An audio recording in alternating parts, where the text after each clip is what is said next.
Hey guys, welcome to another movie review. Today I'm talking about the latest Francis Ford Coppola film, Megalopolis. This is one of his first films he's done in over 10 years. I believe Tetro and Twixt were his last two feature films that he's released in theaters. So it's been quite a while because I know both of those films came out quite a while ago since he's released a film. And so in this movie, Megalopolis, there's basically it's Francis Ford Coppola's like modern opus about like what if the Rome era kind of came back in the future, and that's kind of what future society looked like, and this new Rome as it's called in the movie. And so over the course of this film, we follow a character played by Adam Driver. He's this architect.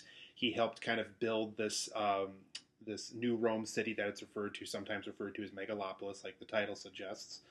And he has these utopian visions to make the city better. There was some kind of a disaster that happened earlier on in the film that the film doesn't explore a lot of time with, but just enough to know where people's finances are kind of more restricted. We have to be more, we have to put money into the stuff that's going to benefit everybody in the long run. And so basically, they decide to use that money to essentially rebuild a new kind of New York City, this new Rome, as you will. And so Adam Driver, as this architect, is trying to come up with the most utopian visions to make the city even better. Public transportation, and making the buildings even more bigger and more grandiose, and having ways for people to travel without having to own a car or anything like that. So these are all these kind of visions he has over the course of the film. He also has access to this metal material that can um, make the buildings easier to make and things like that. He has this material that can help him make his vision come to life better and stuff like that. And so over the course of this film too, he also has a romantic relationship with the mayor's daughter of the city. And this creates complications because he has this really bad murder case on his record, and so the mayor doesn't really trust him as much as he would like to. And so they're trying to welcome a child together with this romance that blossoms. And so this complicates things even further in the city because Adam Driver's trying to work his way up while the mayor does not want him to do that. And there's other people that are trying to kind of take the throne in this place, as you will, played by Shia LaBeouf and Jon Voight, and even Audrey Plaza, who plays kind of this conceiving journalist, who's trying to kind of work her way up in the city as well. And so over the course of this film, Adam Driver's character as this architect has to figure out, how can his vision come to life? How can he get other people to join in? What are some conflicts along the way that he has to overcome to have his vision come to life the most?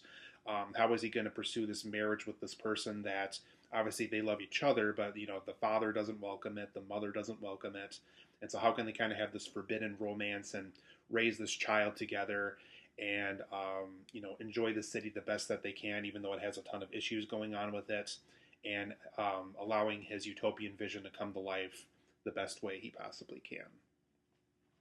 But overall, guys, I unfortunately did not like Megalopolis very much.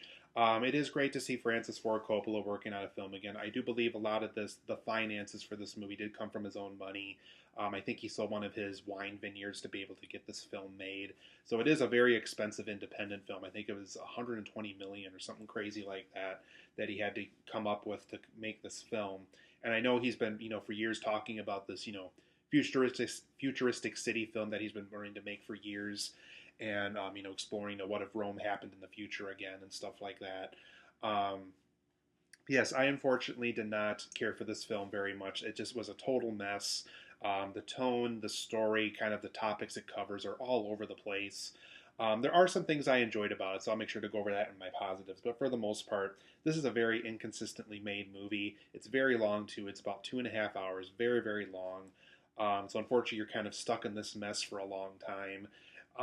Some of the performances aren't bad. He gets some good talent to be in this film, but for it being such a long wait and such a long return for him to make another film again, I unfortunately was a little disappointed. So let's go over some positives and negatives as to why I felt this way. While there is a couple of small good things about it, but for the most part, this is really not a great film experience, unfortunately. So for my positives of this movie, there are some 1970s film vibes that he brings back from Godfather and Apocalypse Now that he brings back into this film. And that's definitely, I would say, is more so with his color filters that he used in certain scenes of this film. Like there's scenes where Adam Driver and Lawrence Fishburne are in a car together, and like the blues of the cities, the city lights, like if there's any kind of neon lighting in the city, like it reflects on their faces really well. There's even scenes where, like, if they're in a red room, the way that the red kind of trickles down on the skin and doesn't really affect the outfits very much that they're wearing.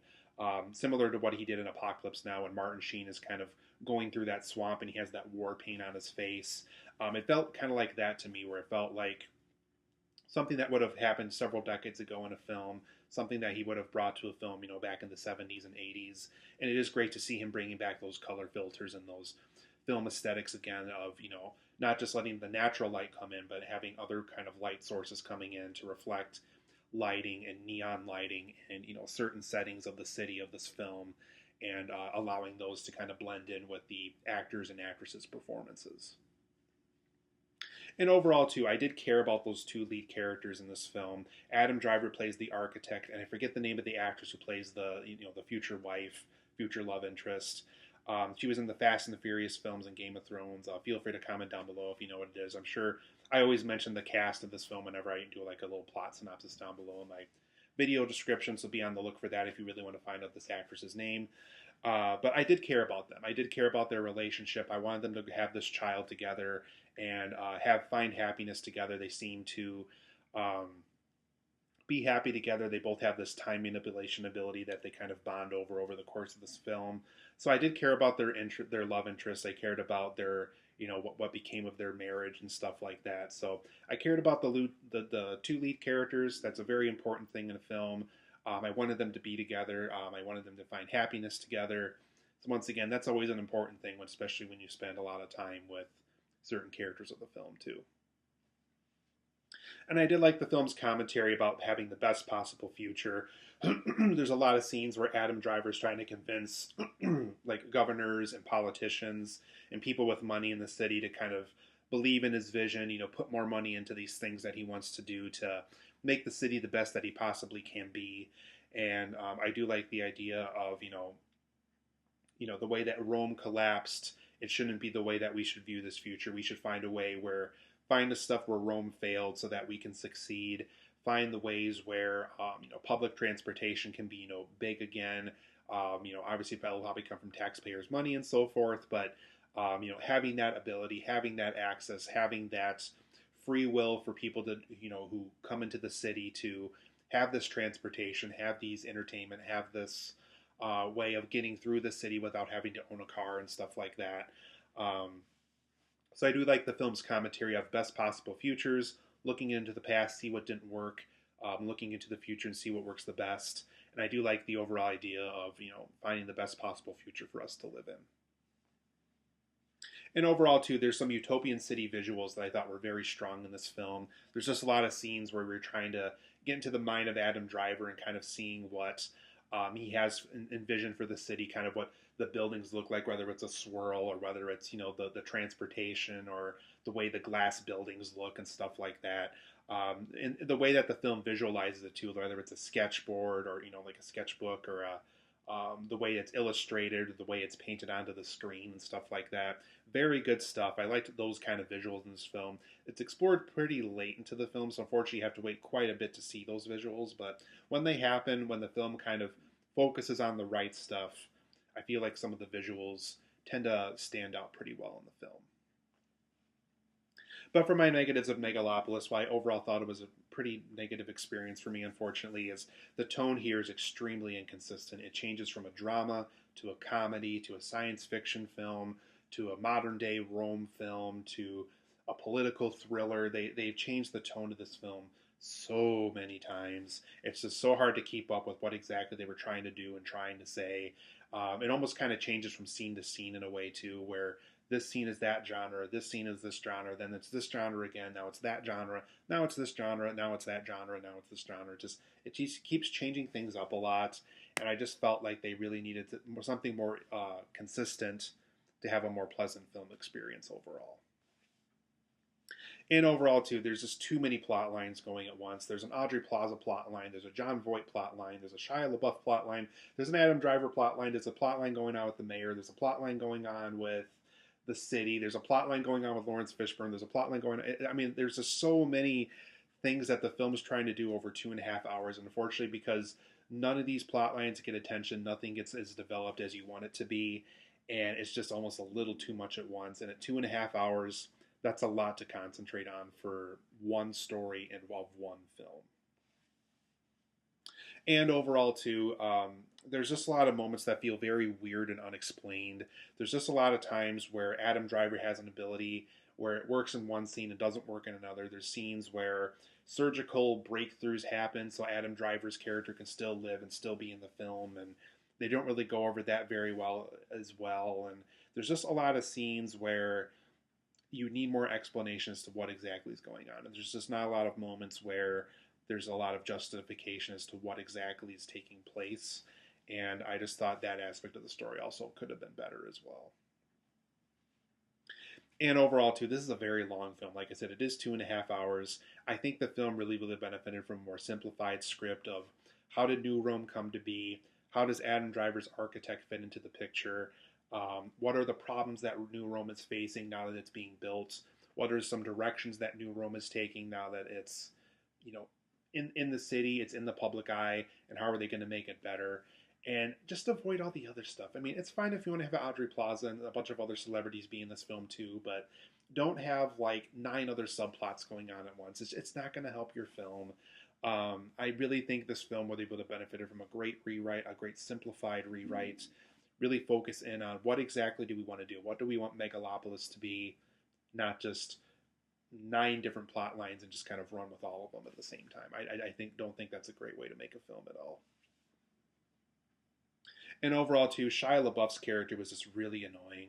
I know that he kind of plays this political thriller subplot at one point in the movie, but very annoying character. I did not really get into his character at all. Very annoying. I kind of wanted him to get booted off the screen the second he would walk on screen. Not a fun character to watch. I think his character could have been written out of the film completely, and already I would have liked it a lot better. And just more world building elements. This film just needed more world building elements as to what exactly Megalopolis is, how it came to be. Yeah, they kind of go over a little bit of this disaster that kind of caused it to be built, but more world building needed to be happen. More, who are the bad guys? Who are the good guys? How does Adam Driver fit into this? How is he not as trusted as much as other people are? There's just a lot of world building elements that this film needed to have the best satisfying experience that it possibly could have. And overall, too, the costume design in this film is pretty unforgivably bad. It does feel very cheap. There's just a lot of outfits that feel like they just kind of went to Party City, found the nearest Rome Coliseum outfits they could, and just found a way to modernize them.